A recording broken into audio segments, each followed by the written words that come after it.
workspace 3D modeling, go to the tab mesh and activate some primitives.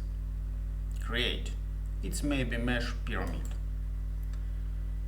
Create pyramid on drawing field. Next step, on panel mesh edit, activate the command split face. Click left mouse button and on drawing field select one of them.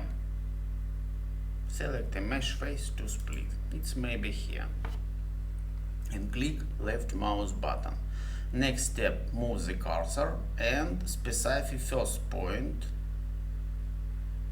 It's maybe someone and some here. Click left mouse button on midpoint.